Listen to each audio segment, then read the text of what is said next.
الصلاة والسلام على رسوله المجتبى وعلى أمة أتباعه من الصديقين والصالحين والشهداء. أما بعد فأعوذ بالله من الشيطان الرجيم. بسم الله الرحمن الرحيم. اليوم أكملت لكم دينكم وأتممت عليكم نعمتي ورضيت لكم الإسلام دينا. صدق الله مولانا العظيم. إن الله وملائكته يصلون على النبي يا أيها الذين آمنوا صلوا عليه وسلموا تسلیما. درود شریف بآواز بلند پڑھیں. اللهم صل على محمد وعلى آل محمد وبارك وسلم. گرامی قادر سامعین حضرات، اللہ تبارک و تعالیٰ کی حمد و ثنا اور شکر جس نے ہمیں دین اسلام پر رکھتے ہوئے ایک اور جمعۃ المبارک نصیب کیا اور اپنے گھر حاضری کا شرف اور موقع عطا کیا. دعا ہے کہ اللہ تبارک و تعالیٰ ہم سب کی لغزشات، خطاؤں، کوتاہیوں کو درگزر کرے اور آئندہ ہمیں جادہ حق پر چل کر بآسانی زندگی گزارنے کی توفیق عطا فرمائے. درود و سلام بارگاہ خیر الانام اور آپ کی آل اطہار کی بارگاہ میں علی عقیدت پیش کرنے کے بعد گزشتہ جمعۃ المبارک پر ہم نے حجۃ الوداع کے خطبہ سے چند پہلو بیان کیے اور اس کے دامن میں جو ضروری باتیں تھیں وہ عرض گزار کیں. ماہ ذی الحج، اس کا تعلق قربانی، یاد، نسبت اور اہل اللہ کی قربتیں ان کے مابین اور ان کے ارد گرد طواف کرتی ہوئی نظر آتی ہیں. ماہ ذی الحج میں حجۃ الوداع کا وہ عالمی خطبہ جو آپ کے میرے آقا حضرت جناب محمد رسول اللہ صلی اللہ علیہ وآلہ وسلم آپ نے ارشاد فرمایا، وہ ہمیشہ کے لیے ثبت ہے اور وہ تاریخ انسانیت کے لیے سنہری باب اور سنہری اصول اس میں درج ہیں. ان کو اپنا کر انسان دنیا اور آخرت میں کامیاب و کامران ہو سکتا ہے.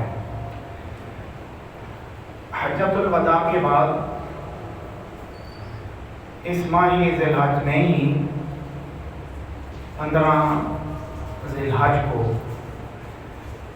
مختلف تاریخ کے تضاد کے ساتھ حضرت سیدنا عثمان بن عفان رضی اللہ تعالی عنہ کی مظلومانہ شہادت مدینہ شریف میں ہوتی ہے. آپ ایک جلیل القدر اور قربت مصطفیٰ صلی اللہ علیہ وآلہ وسلم میں رندے ہوئے ایک عظیم صحابی اور ایک عظیم مجاہد اور ایک عظیم انسان اور خلیفۃ المسلمین، تیسرے خلیفہ برحق سیدنا عثمان بن عفان رضی اللہ تعالی عنہ کی شہادت ہوتی ہے. آپ کی شان مرتبہ مقام نبی پاک صلی اللہ علیہ وآلہ وسلم کے ساتھ جو قربتیں ہیں، جو نسبتیں ہیں، اور جو انہوں نے خیال کیا کملی والے آقا صلی اللہ علیہ وآلہ وسلم کی نسبتوں کا حیا کیا، آپ کا حیا کیا، تو اہل اسلام با اصول لوگ جن کو رسول اللہ کا حیا ہے اور عثمان بن عفان کا بھی حیا کرتے ہیں، کیونکہ با اصول لوگ، با ضمیر لوگ اپنے کسی محسن کا اگر احسان مند ہوتے ہیں تو ان کے جو خدام ہوتے ہیں، ان کے جو نوکر ہوتے ہیں، ان کے جو پاس بیٹھنے والے ہوتے ہیں، ان کا بھی حیا کرتے ہیں۔ تو با حیا لوگ، با اصول لوگ جہاں حضرت جناب محمد رسول اللہ صلی اللہ علیہ وآلہ وسلم کی تابعداری کرتے ہیں، حیا کرتے ہیں، آپ کا خیال کرتے ہیں، وہیں آپ کی نسبتوں کا خیال بھی کرتے ہیں، حیا بھی کرتے ہیں۔ جن کا تعلق نسبت مصطفیٰ جس کو حاصل ہے وہ با اصول با ایمان لوگ ان سب چیزوں کا حیا کرتے ہیں، کیونکہ مدینہ شریف کی مٹی کہتے ہیں جی، سارے مسلمان کہتے ہیں جی اس میں شفا ہے، اس میں برکت ہے، اس کا حیا ہے، احترام ہے۔ میں بھی یہی عرض کرتا ہوں، حیا ہے، احترام ہے۔ جہاں مٹی کا احترام کر جاتے ہوں وہیں عثمان بن عفان رضی اللہ تعالیٰ عنہ کا بھی احترام کر جایا کرو۔ مٹی بھی قابل احترام ہے، لیکن کہیں بڑھ کے مٹی سے حضرت عثمان بن عفان رضی اللہ تعالیٰ عنہ کی، آپ کی جو جامع شخصیت ہے، آپ کا جو مقام ہے، مرتبہ ہے، وہ کہیں پڑھ کر ہے۔ اسلام والوں کو، مسلمانوں کو، جل کلمہ کو آپ کا حیا ہر حال میں کرنا چاہیے، احترام کرنا چاہیے، کیونکہ رسول اللہ کے ساتھ ان کو خاص نسبتیں حاصل ہیں۔ انہوں نے رسول اللہ کا حیا کیا، امت نے آپ کے حیا کرنے والوں کا حیا کیا۔ ایک اصول بس میں یہی عرض کرتا ہوں کہ جس نے رسول خدا صلی اللہ علیہ وآلہ وسلم کی نسبتوں کا حیا کیا تو کلمہ پڑھنے والے بعد میں ہم ہیں قیامت تک جو مسلمان چلیں گے ان کے لیے سنہری اصول ہے، ایک واضح اور قلیل اصول ہے کہ جو رسول اللہ کا حیا کرتا ہے ہم اس کا حیا کرتے ہیں۔ جنہوں نے رسول اللہ کی تابعداری کی، آپ کا احترام کیا، آپ کا خیال کیا، ایک جھلک پیش کرتا ہوں حضرت عثمان بن عفان رضی اللہ تعالیٰ عنہ کی۔ جب صلح حدیبیہ انہوں نے شرائط جب کفار کی طرف سے توڑی گئیں تو آپ نے بیعت رضوان جس کی وجہ سے ہوئی تو آپ نے اپنا نمائندہ بنا کر حضرت عثمان بن عفان کو بھیجا کہ تم چلے جاؤ کعبہ میں، بیت اللہ شریف میں، وہاں آپ کے خاندان والے زیادہ ہیں جو ادھر برگزیدہ ہیں، چنیدہ لوگ ہیں، ان کے ساتھ بات کرو اور ان کو بتاؤ کہ ہم لڑنے کے لیے نہیں، ہم خانہ خدا کا طواف کرنے کے لیے آ رہے ہیں۔ تو حضرت عثمان بن عفان وہاں پہنچے نمائندہ رسول بن کر، تو ان لوگوں نے کہا کہ جو کفار تھے ان کے خاندان والے زیادہ تر کافر تھے، تو انہوں نے کہا کہ چونکہ آپ آ گئے ہو، کعبے سامنے ہے، مطاف میں کھڑے ہو، سامنے کعبہ ہے، ہم تمہارے رسول تمہارے کسی سنگی ساتھی کو اجازت نہیں دیتے، تم آ گئے ہو تو تم طواف کر لو، تمہیں اجازت ہے، تم آ جو گئے ہو تو تم طواف کرو۔ اب سین کعبہ میں کھڑے ہیں، جو میں نے کہا نا حیا کیا جس نے حضرت محمد مصطفیٰ سب پڑھے صلی اللہ علیہ وآلہ وسلم کا، تو دامن کا حیا، تو حیا کی جھلک پیش کرتا ہوں۔ تو اب سین کعبہ میں ہیں، اجازت بھی ہے، سارا خاندان کہتا ہے آپ کر رہو تو آپ پر منع نہیں، آپ آ گئے ہو، آپ تمہارے برادر ہو، نسبتی برادر ہو، حیا ہے ہمارا، خاندان ہی کہتا اللہ کہتا آپ کر لو۔ حضرت عثمان بن عفان ایک جملہ کہا، آپ نے فرمایا کہ تم مجھے کہتے ہو طواف کر لو، آئے ہوئے ہو، جب تک میرے آقا محمد نہیں آتے میں طواف نہیں کر سکتا۔ مجھے آواز سے کہیں ذرا سبحان اللہ، کیونکہ ہمیں کعبے کا پتہ ہی نہیں تھا، اس کعبے کو مشرف بنایا اگر تو محمد رسول اللہ نے بنایا ہے نا، انہوں نے ہمیں بتلایا ہے، میں ان کے بغیر کعبے کا طواف نہیں کرتا، میں واپس جاتا ہوں۔ اور اور کسی نے دبے لفظوں میں کہہ دیا کہ تو نے یہ جو تہ بند رکھی ہوئی ہے یہ تو تم عجیب طرح سے نہیں ہو گیا، تم رسول اللہ محمد بن عبداللہ کے پاس گیا تو ان کے رنگوں میں رنگ گیا، تجھ پر یہ کپڑے جج نہیں کر رہے، سوٹ نہیں کر رہے، مزہ نہیں کر رہے تجھے۔ تہ بند آپ نے تھوڑی اٹھا کے رکھی تھی کیونکہ وہ دور جاہلیت کا تھا، تہ بند پاؤں کے نیچے رونٹ کر تکبرانہ انداز سے چلتے، تو کسی نے کہہ دیا کہ یار اے سلوار اوپر کرو، تہ بند کیا بنایا ہوا ہے آپ نے، کیسے چلتے ہو، ڈھک کر سوٹ تو پہنو نا، اچھے نہیں لگ رہے۔ آپ نے فرمایا تمہیں اگر میں اچھا نہیں لگوں تو بھلا نہ لگوں، میں نے وہ لباس پہنا ہوا ہے جو میرے محمد کو اچھا لگتا ہے۔ سبحان اللہ، تو ذرا کہہ دیں سبحان اللہ۔ یہ ہے حضرت عثمان بن عفان رضی اللہ تعالی عنہ کی نسبت، جو حیا کیا آپ نے کملی والے آقا محمد مصطفیٰ صلی اللہ علیہ وآلہ وسلم کا۔ تو 15 ذی الحج کو مختلف تضاد طریقوں کے ساتھ آپ کی جو شہادت ہے 15 ذی الحج ابھی گزری ہے، تو حضرت عثمان بن عفان رضی اللہ تعالی عنہ کی شخصیت جو ایک اہم شخصیت ہے، مثالی شخصیت ہے اور نمایاں شخصیت ہے، با کردار شخصیت ہے، با وفا شخصیت ہے۔ ہم ان کا احترام بھی کرتے ہیں، ہم ان کے نام کا بھی احترام کرتے ہیں اور حیا بھی کرتے ہیں انشاءاللہ۔ تو حجۃ الوداع کے خطبہ کے بعد 18 ذی الحج کو آپ کے میرے آقا محمد مصطفیٰ صلی اللہ علیہ وآلہ وسلم نے مقام غدیر خم کے موقع پر خطبہ ارشاد فرمایا۔ صحابہ اکرام کا جمع غفیرہ تو آپ نے روکا، تمام صحابہ کو روکا اور تمام جو آگے چلے گئے تھے نمائندہ بھیجا کہ واپس بلاؤ، جو منتشر ہو چکے تھے ان کو بھی اعلان کیا گیا کہ واپس بلاؤ۔ بعض کتب تاریخ میں آتا ہے کہ 3 4 5 دن نبی علیہ السلام انتظار کرتے رہے کہ سارے آ جان تو پھر ذرا اعلان کیا جائے۔ سبحان اللہ، سارے آ جانا جگہ نہیں ہوتا، کہتے ہیں کہ فلاں صاحب نہیں آئے، چاچے نہیں آئے، انکل نہیں آئے، فلاں نہیں آئے، فلاں، وہ آ جائیں تو پھر ذرا تہاڑے طے کرا۔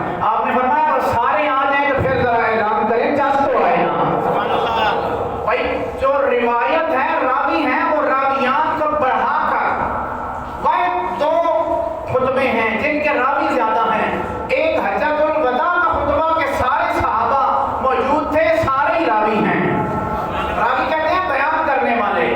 ایک وہ خطبہ تھا جس میں کوئی ظہر کی نماز میں ہوتا تو اثر میں نہ ہوتا، کوئی رسول اللہ صلی اللہ علیہ وسلم نماز میں بیان بات کرتے، کوئی مغرب میں آتا تو کہتے ہو میرے سے تو مس ہو گئی، وہ پھر اس کو روایت کرتا۔ حالانکہ دور ایک ہے، وقت ایک ہے، لیکن ان کو وقت میسر نہیں آیا کہ رسول اللہ نے جو پیغام دیا ظہر میں دیا تو ظہر میں چند ساتھی تھے اور چند آپ سمجھے، آپ چند نہیں تھے، جو تھے وہ پھر جو نہیں تھے ان کو بتاتے کہ سرکار نے تو یہ فرما دیا۔ اب وہ ڈائریکٹ رسول اللہ سے روایت کرنے والے نہیں ہیں، وہ کہتے ہیں سمے تو فلانا، ہم نے فلاں سے روایت کی سنا اور اس نے محمد رسول اللہ سے سنا ہے۔ یہ روایت کا ایک طریقہ ہے، لیکن کوئی زور میں ہوتا، اثر میں نہ ہوتا، اثر میں ہوتا، زور مغرب میں، کوئی رات کو ہوتا، صبح کو، ان مختلف جگہوں پر مختلف باتیں ہوتی۔ صحابہ کئی جگہ ہوتے اور کئی جگہ بولیں تھوڑا سا نہیں ہوتے۔ یہ میں جھلک دینے لگا ہوں روایت کے حوالے سے، صحابہ بعض جگہوں پر ہوتے اور بعض جگہوں پر نہ ہوتے۔ قربان جائیں کملی والے آقا کے شان والے قرآن پر اور آپ کے اس مقام والے وسیع پر جس نے یہ دعویٰ کیا پورے تاریخ عرب میں، جس نے کہا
ٹھیک ہے، اب 24 گھنٹے اور 63 سالہ زندگی میں 23 سالہ جو دور نزول قرآن ہے، حضرت علی شیر خدا صاحب تو نہیں تھے نا 24 گھنٹے، پھر کس سینس میں کہہ رہے ہیں مجھے پتا ہے؟ بات سمجھ آ رہی ہے آپ کو؟ جوان بیٹھے ہیں تو آپ ماشاءاللہ سمجھدار ہیں، پھر کس سینس میں کہہ رہے ہیں کہ مجھے پتا ہے؟ سوالات کا مجمع ہے، وہ کہتے ہیں کہ زور میں کیا بیان ہوا، عصر میں کیا ہوا، عشاء میں کیا ہوا، میں تو مس ہو گیا، صبح کیا فرمایا، ارشادات ہوئے رسول اللہ کے، چاشت کے وقت کیا ہوا، میں نکل گیا تھا، آپ بتاؤ۔ وہ کہتے ہیں سمے تو فلان، میں نے فلاں سے سنا، وہ فلاں سے مراد صحابی ابو بکر، سمے تو عثمان، سمے تو ابو ہریرہ، سمے تو عمر بن خطاب۔ وہ کہتے ہیں کہ سمے تو رسول اللہ، تو میں نے رسول اللہ سے نہیں سنا، میں نے رسول اللہ سے سنا ہے۔ یہ بھی ایک الگ کی شان ہے کہ جو کہے کہ میں نے سمے تو رسول اللہ، میں نے اپنے آقا مولا کو سنتے ہوئے خود ارشاد کرتے ہوئے خود سنا ہے۔ ان کی شان کے برابر بھی بولو سارے، جس نے دیکھا بھی محمد مصطفیٰ کو، سنا بھی محمد مصطفیٰ کو، ان جیسا قیامت کی صبح تک کوئی انسان برابر آ نہیں سکتا۔ جس نے رسول اللہ کو دیکھا بھی، سنا بھی، سامنے بیٹھے بھی، شاگرد بن کے بیٹھے، زیارت بھی کی، باتیں بھی سنی، سوال بھی ہوئے، جواب بھی ہوئے، اور آپ کی نظر میں بھی آئے، سرکار کے کام بھی کیے، سرکار سے باتیں بھی کی، سرکار کے ہاتھ بھی چومے، پاؤں بھی چومے، رسول اللہ کی زیارت بھی کرتے رہے۔ ان کے برابر کوئی نہیں آ سکتا۔ جو سامنے بیٹھا ہے، جو یہاں بیٹھا ہے، اس کے برابر کوئی کیسے آ سکتا ہے؟ بولیں میرے ساتھ چلیں تو صحیح، جو سامنے بیٹھا ہے اس کے برابر، یہ میرا دعویٰ نہیں، قرآن کا دعویٰ ہے۔ قرآن کہتا ہے رضی اللہ تعالیٰ عنہم ورضوا عنہ، اللہ ان سے راضی ہو گیا، یہ اللہ کے ان ارشادات پر، حکموں پر راضی ہو گئے، فرمان پر اور حکموں پر، یہ اللہ سے راضی ہوئے، اللہ سے راضی ہوئے، ان پر ان کی برابری کوئی نہیں کر سکتا۔ جو سامنے بیٹھا ہو، جو گود میں بیٹھا ہو، اس کی برابری کوئی کیسے کر سکتا ہے؟ جو سجدے میں محمد مصطفیٰ ہوں تو پشت پر آ کر مہر نبوت پر بیٹھا ہے، اس کی برابری کوئی کیسے کر سکتا ہے؟ یہ تو فاروق اعظم رضی اللہ تعالیٰ عنہ، عمر بن خطاب کو پتا تھا نا، یہ آج کے دور کا ملا نہیں تھا کوئی کہ جو ڈنڈی مارتا کہ مولا کا میرا دوست ہے، یار ہے، بیلی ہے، فلاں ہے، ٹمکاں ہے، خود عربی تھے۔ جب رسول اللہ نے فرما دیا غدیر خم میں سب کو اکٹھا کر کے واپس بلا کر پہلے پوچھا کہ بتاؤ تمہاری جانوں پر مجھ محمد کا زیادہ حق ہے یا نہیں ہے؟ 70 سے زائد کتابیں ہیں اہل سنت و جماعت کی، اور 150 سے زیادہ راوی سکہ روایت کرنے والے، جن میں ابو بکر صدیق ہیں خلیفہ اول، حضرت عمر بن خطاب ہے خلیفہ دو راویان میں، یہ سکہ روایت ہیں جو کہتے ہیں کہ سرکار نے پوچھا بتاؤ بھائی کہ میرا تمہاری جانوں پر حق ہے کہ نہیں ہے؟ سب نے کہا جی حق ہے، اور میں نے سچ کہا، فرمایا سچ کہا، فرمایا پھر سن لو، آپ نے آگے ہو کہ فَأَخَذَ بِيَدِ عَلِيٍّ، فَأَخَذَ بِيَدِ عَلِيٍّ، اینڈ ہو کے سرکار نے ہاتھ پکڑ کے فَقَامَ، رسول اللہ نے کھڑا کیا، پھر فرمایا مَنْ كُنْتُ مَوْلَاهُ فَهَذَا عَلِيٌّ مَوْلَاهُ، کہ سن لو جس کا میں محمد مولا ہوں اس کا علی مولا ہے۔ آج کے اس تاریخ میں دور میں لوگوں نے ڈنڈی ماری، مولا کا معنی آپ کو مجھے مس گائیڈ کیا، اور کبھی کہا مولا کا معنی صدیق ہے، صدیق کے معنی میں ہے، دوست کے معنی میں، یار کے معنی میں، بیلی کے معنی میں ہے، لیکن یہ آپ کو مجھے ڈنڈیوں بندہ مارنا ہے، کمزور بندہ نہیں مارتا، ڈنڈی مت بندہ مولوی ٹائم مارنا ہے، جو عربی جانتا تھا، جو عربی جو عربی جانتا ہے۔ دیکھ کیٹرنگ والے کو خراب ہونی ہے، اگر دولے نال سنگی اور بیٹھے ہیں ان سے خراب ہوتی ہے، وہ کیٹرنگ جڑا پکا رہے ہیں اس کو دیکھ خراب ہونی ہے، عام بندے کو ہونی ہے۔ پکانے والے کے پاس وہ ہوتی ہے جو ماہر ہوتا ہے، نمک زیادہ پھینک دیا، مرچیں زیادہ کر دی، کم کر دی، خراب اس سے ہوتی ہے۔ جو برات میں بیٹھے ہوتے ہیں حال میں ان سے خراب اور نہیں ہوتی۔ یہ تو وہی بات ہوئی کہ ایک بندہ تھا کیٹرنگ والا، اس کو دیکھا ساری خراب ہو گئی، وہ جم جائی نہ جم، پنجابی میں بولتا ہے مزہ نہیں آتا، جم جائی نو سر خرچ آپ کو پٹاخا مارے یہ ساری خراب ہو جائے سوڑنے۔ انہوں نے کہا جی بہ جو بابے بھی بولو بہ جو خراب ہو گئے، انہوں نے کہا کہ مارسا پٹاخا، اس بار پٹاخا جب کے مارسا ہے تب لوگ ساری خراب ہو گئی، حالانکہ خراب آپ کو ہوئی۔ تو ڈنڈی کو بندہ مارتا ہے کہ جو ماہر ہوتا ہے جس کام میں، خراب اس سے ہوتا ہے۔ یہ ممبر پر بیٹھنے والوں نے ڈنڈی ماری کہ مولا کا معنی غلط کر دیا، کیونکہ فاروق اعظم خود نے کسی کے پاس جانے کی ضرورت نہ سمجھی کہ جو رسول اللہ کہہ رہے ہیں مولا تو ذرا بن گیا رولا، آپ ہمیں سمجھا دو. آپ نے نہیں کہا، آپ فوراً کھڑے ہوئے. حضرت فاروق اعظم آپ نے کہا کہ علی اے ابو طالب کے بیٹے، آج کے بعد عمر کے آپ مولا بھی ہو، وارث بھی ہو، آقا بھی ہو، اور قیامت تک آنے والے ہر مسلمان کے مولا ہو. حضرت فاروق اعظم رضی اللہ تعالی عنہ کا یہ جملہ اور مبارکباد نہ ہو تو زبان چھری لے کے اور ٹھنڈی چھری سے کٹ دو میرا، معافی نامے پر دستخط کروں گا. فاروق اعظم کی مبارکباد نہ ہو. آج لوگ کہتے ہیں کہ یار یہ دوست کے معنی میں ہے، دوست کے معنی میں ہے. رسول اللہ تو مجھے پھر وہ تاریخی بات ہے کسی استاد کی، اس نے کہا کہ رسول اللہ سامنے ہو، نبی علیہ السلام سامنے ہو یا روزہ شریف ہو تو تسی کیسے ہو میرے یار دا روزہ میں کوئی بندہ جرت کرے گا جی؟ بولو کہ آپسی میرے آقا دا روزہ ہے، بولو امت دا دے آقا دا جوڑ ہی کیے کن واجب تو کوئی نہیں کہتا بے یار تو کہنا نہیں تھپڑ لگتا ہے وہ تو کہنا بے نہ تھلے میں تیرا یار ہے، تیرا پیو ہوں، عادت ہے تیرا میں. استاد کو کوئی یار نہیں کہتا. امت نے کہاں سے یہ سبق لے لیا کہ محمد رسول اللہ کے غلاموں کو اٹھا کر کہہ دیا یہ یار ہیں رسول اللہ کے. جس کی اطاعت واجب ہوتی ہے وہ یار کبھی نہیں ہو سکتا. بولے تھوڑا سا، جس کی اطاعت واجب ہے. یا ایھا الذین آمنوا اطیعوا اللہ واطیعوا الرسول، یا اے ایمان والو اطاعت کرو اللہ کی، اللہ کی واجب ہے اور رسول اللہ کی واجب ہے تم پر اطاعت واجب ہے. جس کی اطاعت واجب ہو اس کی یاری برابر نہیں آ سکتی، یار نہیں بن سکتا. اطاعت واجب ہے.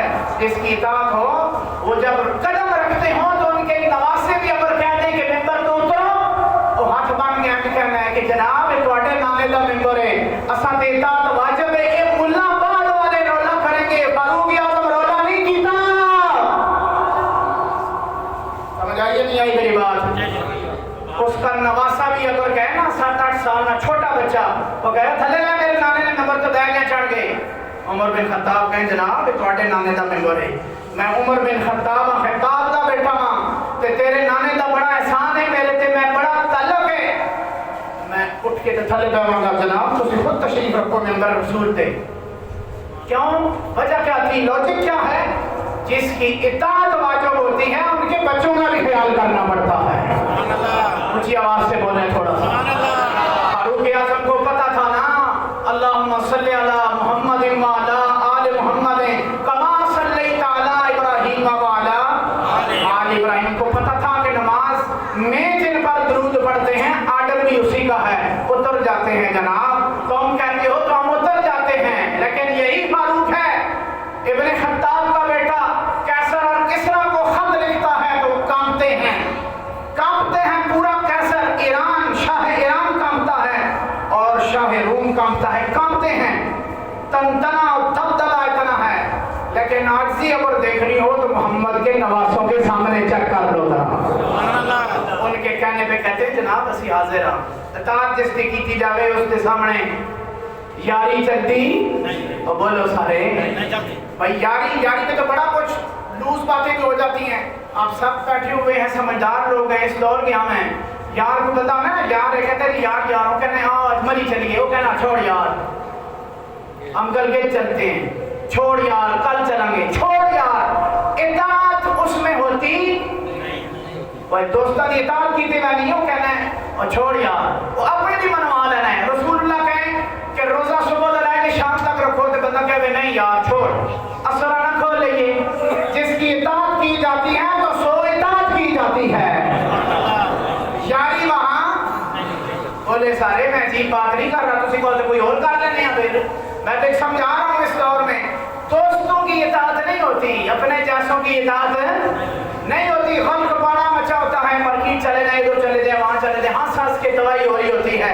لیکن یہی امت نے جن کو اٹھا، میں کسی کی تحقیر نہیں کر رہا. غلام غلام ہوتا ہے، نوکر نوکر ہوتا ہے، شاگرد شاگرد ہوتا ہے اور استاد اور جو معلم کائنات ہے. امیوں دقیقہ دانے عالم، امیوں دقیقہ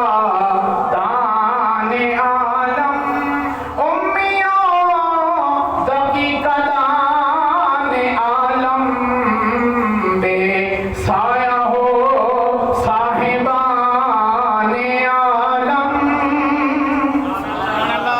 امیوں تکی قدان عالم چراغ گولڈا نے کہا امی ایسا جن کو تم کہتے امی ہیں ان پڑھ ہے امیوں تکی قدان عالم ایک ان پڑھ ایسا ہے امی ایسا ہے تکی قدان عالم کائنات کے جو تکی بھری بھری نقطے ہیں ان سب کو یہ امی جاننے والا ہے آج دن تک میں اپنا دعویٰ نہیں کر رہا میرا دعویٰ نہیں ہے یہ رسول اللہ کی شریعت کا دعویٰ ہے اسلام کا دعویٰ ہے قرآن کی پاور ہے آج دن تک کوئی ایسا مسئلہ ملحد انسان نے غیر مذہب لوگوں نے اپنوں نے یا پراؤں نے کسی نے نہیں اٹھایا کسی کی جرت نہیں ہے کوئی سوال پیدا ہی نہیں کیا جس نے سوال کیا ہو محمد کے قرآن نے یا محمد کے شریعت نے اس کا جواب دیا نہ ہو آج دن تک رسول اللہ کا یہ معجزہ ہے کہ رسول کا یہ معجزہ ہوتا ہے اپنی امت میں کہ کوئی امتی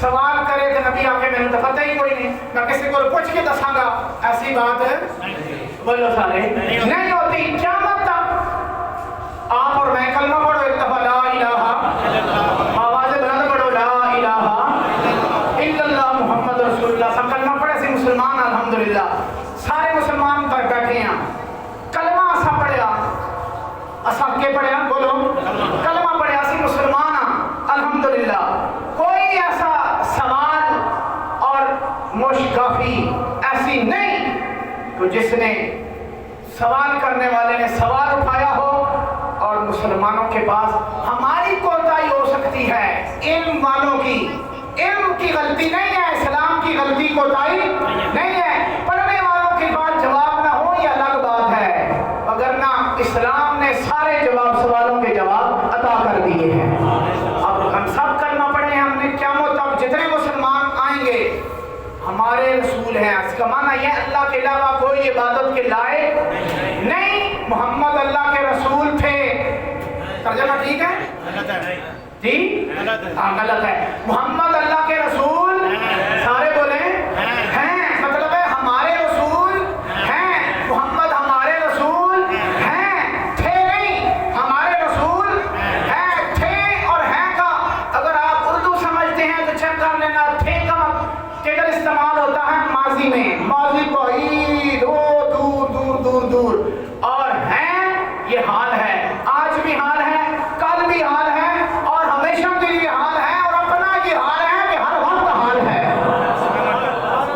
ہر وقت حال ہے حال کال کا معنی میں استعمال نہیں ہوا حال کے معنی میں اگر سمجھ آ گئی ہے تو آپ کے لیے بات آپ کو میں قابل ستائش ہیں قابل عزت ہیں حال ہے کہ محمد آج بھی ہم پڑھتے ہیں محمد اللہ کے رسول ہیں 50 سال بعد جو مسلمان تشریف لائیں گے وہ بھی پڑھیں گے محمد اللہ کے ہیں قیامت تک جو مسلمان بھی چلیں گے وہ سارے پڑھیں گے محمد اللہ کے رسول ہیں تھے نہیں سب کے لیے ہیں سب کے لیے ہیں تو ہمارے رسول ہیں تو کوئی ایسا بندہ اٹھے کہ سوال کرے جواب دو وہ ہماری نالائقی ہو سکتی ہے محمد صلی اللہ علیہ وآلہ وسلم کی شریعت کی قرآن کی نالائقی لا علمی نہیں ہے اس میں سب جواب اللہ نے عطا کیے ہوئے ہیں اور اللہ نے بڑا منتخب کیے ہوتے ہیں بعض ایسی زبانیں اور سینے کہ کوئی اٹھ کر اعتراض کرتا ہے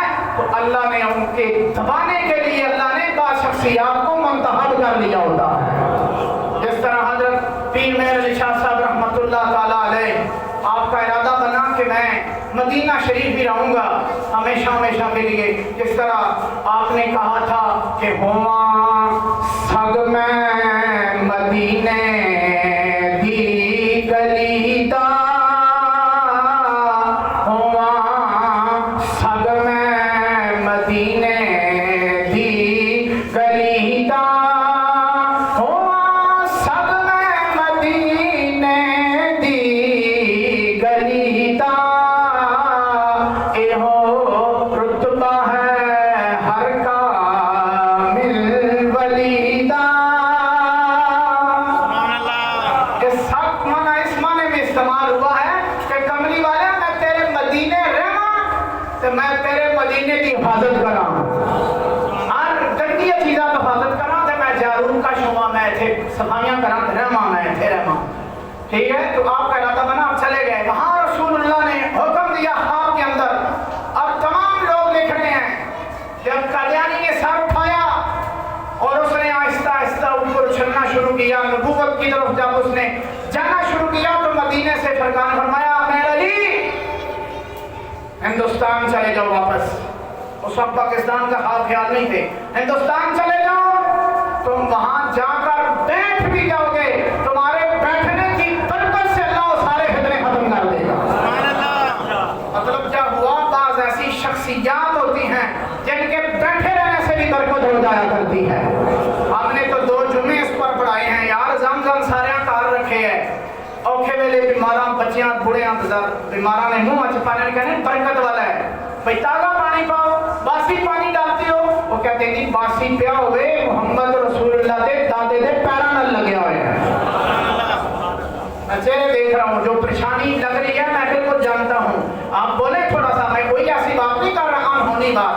ہم سب اس کو مانتے ہیں کہ رسول اللہ کے دادے کے پاؤں کے ساتھ لگا ہوا پانی ہے, اس میں اللہ نے برکت رکھی ہوئی ہے. حاجی اپنی پیٹھا پہ لگ کے ٹین پورے پورے لے کے دنیا پوری دی جانے نے پوچھا جائے کہ جناب کتنے چلے ہو, پانی کتنے تھے, کوئی پانی نہیں. وہ کہنے نے پانی تے بڑا ہے وے, لیکن اے والا پانی کوئی نہیں. سارے پیتے ہیں جا کے, زمزم بھی پیتے ہیں, کھجورے بھی کھا رہے ہوتے ہیں. علامہ اقبال نے اسی لیے کہا تھا کہ پوچھے کوئی ظاہران حرم سے کہ پانی اور کھجور کے علاوہ کوئی اور تحفہ نہیں ہے, کہ کوئی اور تحفہ تو نہیں آ سکتی ہو. زمزم کے کھجورا لے کے آ جانے ہو, کوئی اور تحفہ بھی لے کے آنا. واپس آؤ تو چنڈے گاڑی ہو گئے, پتہ لگے محمد کو شاید تو واپس آ رہے ہیں. کوئی اور تحفہ بھی تو لے گیا, اپنی جد واسطے بھی لے گا, تسبیحاں تے ٹوپیاں تے جنمازاں اتنے رل پئی ہے ساری. اور بولو میں غلط گل نہیں کر رہا نا بھائی, اس کے علاوہ بھی بہت سارے تائف ہوتے ہیں نا. ٹھیک ہے, تو اپنی جان کے لیے بھی تو زمزم برکت والا ہے. زمزم بولو, بعض جگہ برکت والی ہوتی ہیں, جس طرح آپ کو مجھے اللہ نے نصیب کیا, اللہ کے گھر میں بیٹھے. اللہ کے گھر میں بیٹھنا باعث برکت ہے یا نہیں ہے؟ سارے بولیں باعث برکت ہے, کیونکہ اللہ کا گھر ہے. حالانکہ یہ بلڈنگ, یہ اینٹیں اور یہ ساری چیزیں شاید کسی اور جگہ پر بھی لگی ہوئی ہوں, بچ گئی ہوں, کہیں اور جگہ پر لگی ہوں. ایک ہی پٹھے سے اینٹیں کھڑکوں بنتی ہیں, ان کا احترام نہیں ہوتا, وہاں اللہ اللہ نہیں ہوتی, برکت والی نہیں ہوتی. یہاں لگ جائیں تو برکت والی ہو جاتی ہے. تو پوچھے جائے تو کیوں جی, جواب کیا ہے؟ میرا بھی وہی سوال تھا, وہی جواب ہے. لکھاں جانور منڈی میں ہوتے ہیں, عزت کے لائق نہیں ہوتا, لے کر تم قربانی کے نیت سے گھر لاتے ہو تو برکت والا بن جاتا ہے. منتخب تم کرتے ہو, برکت اللہ ڈال دیتا ہے. بولے بولے تھوڑا سا, منتخب آپ اور میں کرتے ہیں, برکت اللہ ڈالتا ہے. آپ اور میں منتخب کریں تو برکت ہے. جس کا ہاتھ محمد بلند کر دے اور اس کو پابند کر دے, اس میں کتنی برکت ہو گئی ہوگی. اونچی آواز سے بولے تھوڑا بے. زحمت نہیں کرتا. جو بزرگ ہیں جو نہیں بول سکتے ان پر نہیں ہوتی. ویسے خطیبوں کی عادت ہوتی ہے بولے نہ بھی بولے تو غلط میں کرنی ہے نا, اور نہ بھی بولو تو مسئلہ نہیں ہے. میں ویسے کہتا ہوں, کوئی پریشانی نہیں, ناراض نہیں ہونا. ٹھیک ہے, یہاں عادت ہوتی ہے ہماری, ہم خطیب آدمی کہتے ہیں بولو بولو, متوجہ کرنے کے لیے ہوتا ہے کہ بولو بولو بولو. نہ بھی بولو تو غلط پھر بھی بولے گی نا.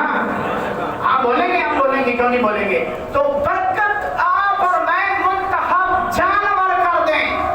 لیلا دمبا بکرا اونٹ, ٹھیک ہے, منتخب ہوا منڈی میں. اب منہ کتے کر کے بدے نے, پانی بھی کوئی نہیں, پتہ نہیں دینے نہیں دینے ہیں کتے ہونے. میں تو بڑا دعا کرنا اللہ رحم نہیں کرے, پتہ نہیں لگنا. جانور بھی آپ نے سن کرے جانور کے چڑھ گئے ہیں, منہ کے تھلے کرے کو پانی کا پتہ نہیں. آج کل سنے تو بڑے ٹیکے لانے نے بے ہوش پتہ نہیں ہونا ہے, تو مست کیتے ہونے, سمجھ نہیں آ رہی. بہرحال جو بھی اللہ مہربانی کرے. اب تک قابل عزت نہیں ہے, آپ نے خریدا, آپ کے بچے نے, وائف نے, بیوی نے, بہن نے, ماں نے, خود آپ نے پسند کیا, گھر میں لے کے آئے, وہاں سے لیا, پیسے دیے, لے کر چلے. اب اللہ کا آرڈر ہے, آرام سے لے کے جا. اب یہ تیرا نہیں میرا ہو گیا ہے.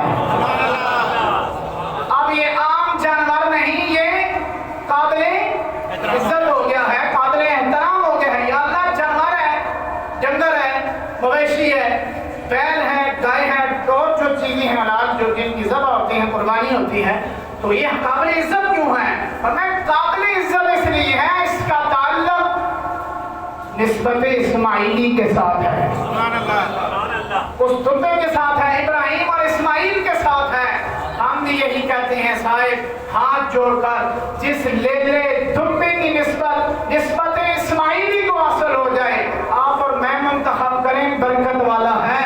جس عثمان کا تعلق محمد رسول اللہ سے ہو جائے، اس میں کتنی برکت ہو جاتی ہے۔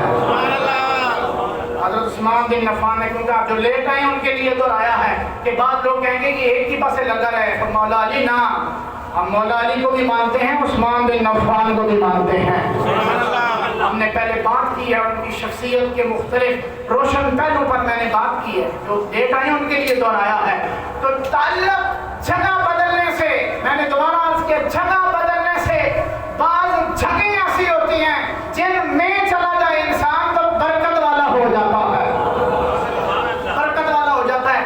بعض وقت ایسے ہوتے ہیں ان اوقات میں انسان ان جگہوں پر چلا جائے، اس شخصیت کا جو محور اور مرکز جو پہلے اسٹرکچر ہوتا ہے وہ نہیں رہتا، وہ قابل احترام ہو جاتا ہے۔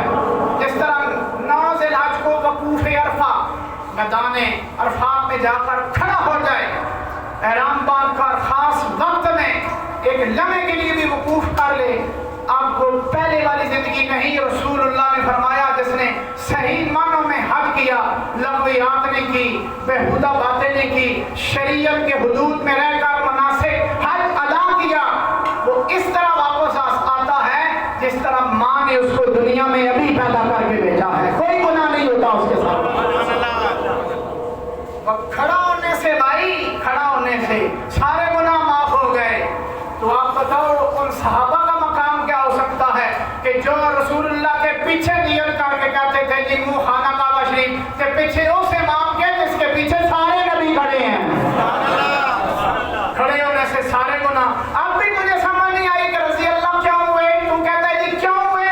میں کہتا ہوں تو ایک دفعہ کھڑا ہو سال میں، پوری زندگی میں ایک دفعہ، تو اس کے بعد گناہ نہ کر۔ میرے محمد کا حکم اور آرڈر ہے کہ تو واپس اس طرح وقوف کر کے آئے گا جس طرح ماں نے تجھے ابھی دنیا میں پیدا کر کے بھیجا ہے۔ ایک گناہ تیرے جسم پر اور تیرے نامہ اعمال پر نہیں ہوگا۔ تو کھڑا ہو کسی کی یاد میں، گناہ ختم۔ تو کوئی کھڑا ہو محمد کے پیچھے، اس کا مقام کیا ہو سکتا ہے؟ اس لیے تو رضی اللہ عنہ صحابہ اکرام، کیا میں نے کہا بھائی نسبتیں جگہ بدلنے سے، بعض جگہیں ایسی ہوتی ہیں وہاں انسان چلا جائے، برکت ہی برکت۔ اللہ آپ کو مجھے سب کو مدینے لے جائے۔ ہم باب السلام سے داخلہ کریں، آگے رسول اللہ صلی اللہ علیہ وسلم کے مواجہ شریف کے سامنے حاضری ہو، آرڈر ہو، وہاں لکھا ہوا ہے یا ایھا الذین آمنوا صلوا علیہ وسلموا تسلیما۔ او ایمان والو، محمد کی بارگاہ میں درود بھی پڑھو، سلام بھی پڑھو، عاجزی بھی پیش کرو۔ تو وہاں ادب کے ساتھ بادشاہ بھی کھڑے ہوتے ہیں، جو فرمان روا ہے، جو بھی ولی عہد ہے، محمد نام ہے شاید جو سولیے کا، وہ میرے پاس میں کئی دفعہ پہلے اس کی تصویر موجود ہے۔ رمضان میں اس سے پہلے گیا تھا رسول اللہ کی بارگاہ میں، یوں ہاتھ باندھ کر کھڑا ہے، شرطا بھی پریشان ہے، دوسروں کو تو یلا یلا کرتے ہیں، اب اس کو کیسے کہیں یلا؟ وہ ہاتھ باندھ کر یوں کھڑا ہے مواجہ شریف کے سامنے، پتا ہے اس شہزادے کو کہ یہاں ہاتھ باندھا جائے تو پھر کوئی ہاتھ کھلا نہیں سکتا۔ صحابہ نے ہاتھ باندھے ہیں، آج ساری دنیا ان کے نام پر ہاتھ باندھتے ہیں، ادب کرتے ہیں، ابو بکر کا، عمر کا، عثمان بن عفان کا، سارے صحابہ کا۔ کیوں؟ انہوں نے رسول اللہ کا احترام کیا۔ وہ شہزادے کو پتا ہے کہ آج محمد کی بارگاہ میں ہاتھ باندھیں گے تو کل پھر سیٹ بھی سنبھالیں گے، ہاتھ باندھیں گے، دنیا کے پھر ہاتھ باندھیں گے۔ اللہ ہم سب مسلمانوں کو، بالخصوص حکمران مسلمانوں کو، سرکار کی بارگاہ رسالت کا صحیح ادب عطا فرمائے۔ سلاطین وقت بھی وہاں جا کر ادب بجا لاتے ہیں، کہتے ہیں نہیں بادشاہ نہیں، یہ حقیقی سلطان دو عالم ہیں، پوری کائنات کا، دونوں جہاں کا بادشاہ سامنے ہیں، ہم حاضر ہیں۔ ہم ادھر اپنی ہٹو بچوں والا کلچر اور یہ پروٹوکول لے کر حاضر نہیں ہوئے، فقیرانہ آئے ہیں، فقیرانہ۔ بڑے بڑے اولیاء اللہ اپنی داڑھی سے